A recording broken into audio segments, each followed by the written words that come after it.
നമ്മുടെ അടുത്ത പ്രധാനമന്ത്രി പിണറായി വിജയനാണെന്ന് ഞാൻ പറഞ്ഞാൽ സത്യത്തിൽ അന്തം കമ്മികൾ വരെ ഊറി ചിരിക്കും. അത്ര വലിയ തമാശയാണ് ഞാൻ ഈ പറഞ്ഞത്. മുഖ്യമന്ത്രിയായ നിലയിലെ അങ്ങേരെ സഹിക്കാൻ കേരളത്തിലെ ജനങ്ങൾക്ക് പറ്റുന്നില്ല, സഹാക്കന്മാർക്ക് പോലും. അപ്പോഴാണ് ഇന്ത്യയുടെ പ്രധാനമന്ത്രിയായിട്ട് ആയാലുള്ള ഒരു അവസ്ഥ ഒന്ന് ആലോചിച്ച് നോക്കണം. അങ്ങനെ ഒരു അവസ്ഥ വന്നാൽ എന്താകും ഇന്ത്യയുടെ കാര്യമൊന്ന് ചിന്തിച്ചിട്ടുണ്ടോ? ഇവിടെയുള്ള എല്ലാവരും പറ്റുമെങ്കിൽ പാകിസ്ഥാനിലോട്ടോ അല്ലെങ്കിൽ വല്ല അഫ്ഗാനിസ്ഥാനിലോട്ടോ പോയാലും ഇന്ത്യയിൽ നിൽക്കണ്ട എന്നങ്ങ് തീരുമാനിക്കും. അതാണ് പിണറായി ഭരണത്തിൻ്റെ ഒരു അവസ്ഥ എന്ന് പറയുന്നത്. പറഞ്ഞു വരുന്നത് മറ്റൊന്നുമല്ല, ഏറ്റവും നന്നായി പ്രകടന പത്രിക ഇറക്കിയത് BJP ആണ്. അവരെ പൊഴുത്തി പറയുന്നതല്ല, കഴിഞ്ഞ 10 വർഷമായി കേന്ദ്രം ഭരിക്കുന്നത് അവരാണ്. അതുകൊണ്ട് നന്നായി പ്രകടന പത്രിക ഇറക്കാനുള്ള അവകാശവും അവർക്കാണ്. ഈ 10 വർഷം ഇന്ത്യയിൽ എന്തൊക്കെ വികസനങ്ങൾ ചെയ്തു, ഞങ്ങൾ ഇനിയും അധികാരത്തിൽ വന്നാൽ എന്തൊക്കെ ചെയ്യാൻ സാധിക്കും, ജനങ്ങൾക്ക് വേണ്ടി എന്തൊക്കെ പുതിയ പദ്ധതികളും വികസനങ്ങളും കൊണ്ടുവരാൻ സാധിക്കും എന്നൊക്കെ കൃത്യമായി ജനങ്ങളെ അറിയിക്കാൻ കഴിയുന്ന ഒരു പ്രകടന പത്രിക തന്നെ BJPക്ക് ഇറക്കാൻ സാധിക്കും. അത് അവരുടെ അവകാശമാണ്, അല്ലെങ്കിൽ അത് അവർക്കാണ് ഇറക്കാൻ അർഹത എന്ന് തന്നെ പറയേണ്ടി വരും. ഇനി ഇന്ത്യ സഖ്യം, ഇപ്പോൾ കേരളത്തിൽ കോൺഗ്രസും CPM-ഉം 2 തട്ടിലാണെങ്കിൽ കേരളത്തിന് പുറത്ത് ദേശീയ തലത്തിൽ അവർ ഒന്നാണ്. അതുകൊണ്ട് തന്നെ ഇന്ത്യ സഖ്യത്തിന് ജനാധിപത്യപരമായി അവർക്കും പ്രകടന പത്രിക ഇറക്കാം. പക്ഷേ എല്ലായിടത്തും തകർന്ന് തരിപ്പണമായി ദേശീയ തലത്തിൽ പോലും ഇല്ലാത്ത CPIM ഒരു പ്രകടന പത്രിക ഇറക്കി എന്ന് പറഞ്ഞാൽ ചിരിക്കാതിരിക്കാൻ പറ്റുമോ? അതായത് ആ പ്രകടന പത്രിക അനുസരിച്ച് ദേശീയ തലത്തിൽ ഇല്ലാത്തൊരു പാർട്ടി എങ്ങനെയാണ് ഒരു പ്രകടന പത്രിക ഇറക്കിയത് എന്ന് ചോദിച്ചാൽ, എന്തിനാണ് ഇറക്കുന്നത് എന്ന് ചോദിച്ചാൽ എന്തൊക്കെയോ അവർ സ്വപ്നം കാണുന്നുണ്ട് എന്നുള്ളതാണ്. ആകെക്കൂടെ 3 MP-മാരാണ് അവർക്കുള്ളത്. അത് 2 പേർ DMKയുടെ കാരുണ്യത്തിൽ കിട്ടിയവരാണ്. ബംഗാൾ, ത്രിപുര അടക്കം തകർന്നടിഞ്ഞിരിക്കുകയാണ്. കേരളത്തിൽ മാത്രമാണ് CPM-ന് ഒരു അധികാരമുള്ളതെന്ന് ഓർക്കണം. CPM-ന്റെ ചിഹ്നം തന്നെ പോകാനുള്ള നിലയിലാണ്. ഇനി ഈനാമ്പേച്ചോ വല്ല വരപ്പട്ടിയോ വന്നാൽ വന്നു. 2026-ൽ CPM-ന്റെ ദേശീയ പാർട്ടി പദവി പുനഃപരിശോധിക്കും. അതിനുശേഷം ഈ സംസ്ഥാന പദവിയിലേക്ക് വരാനുള്ള സാഹചര്യം അവർക്കുണ്ടോ, മറ്റ് സംസ്ഥാനങ്ങളിൽ അവർക്ക് വോട്ട് ശതമാനം കൂടിയോ എന്നൊക്കെയുള്ള കാര്യങ്ങൾ നോക്കിയിട്ടാണ് ഈ സംസ്ഥാന പദവി ഇനി കൊടുക്കുന്നത്.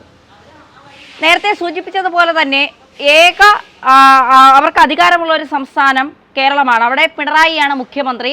പിണറായിയുടെ മുന്നിൽ സഹാക്കന്മാർ തന്നെ തൊഴുതു നിൽക്കേണ്ട ഒരവസ്ഥയാണ്. എല്ലാവരെയും ചവിട്ടി താഴ്ത്തി ഹിറ്റ്ലറെ പോലെ ഏകാധിപതിയായി ഭരണം നടത്തിക്കൊണ്ടിരിക്കുകയാണ് പിണറായി.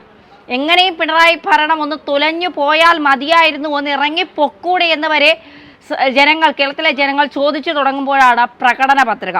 ഇനി പ്രകടന പത്രികയിൽ എന്തൊക്കെ ഉള്ളതെന്ന് അറിയണ്ടേ? ഏറ്റവും ജനങ്ങൾക്ക് ഉപയോഗകരമായ കാര്യങ്ങളാണ് പ്രകടന പത്രികയിലുള്ളത്. ഒന്ന്, UAPA ഇല്ലാതാക്കും. CPIM അധികാരത്തിൽ വന്നാൽ UAPA ഇല്ലാതാക്കും.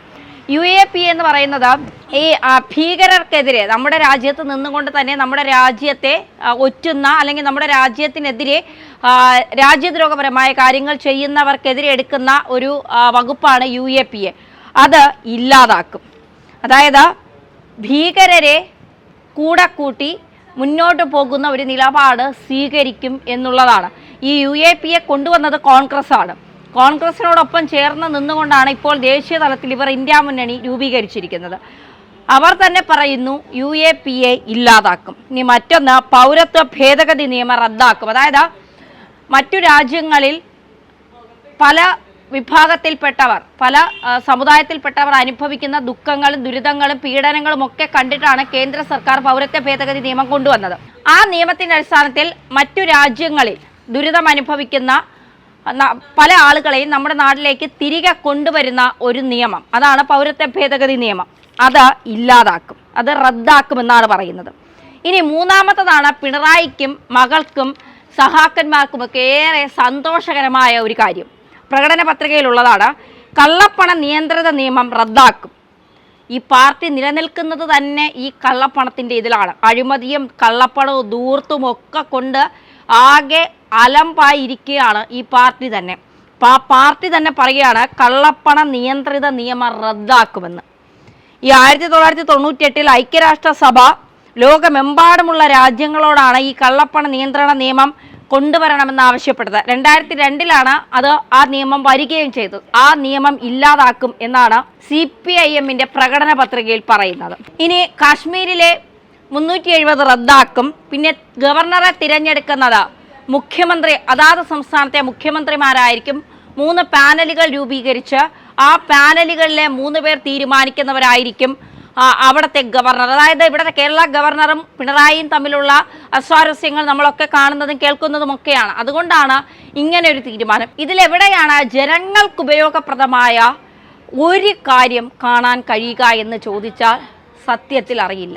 ഒന്ന് മാത്രം പറയാം, പിണറായി വിജയൻ മുത്താണ്, സ്വത്താണ്.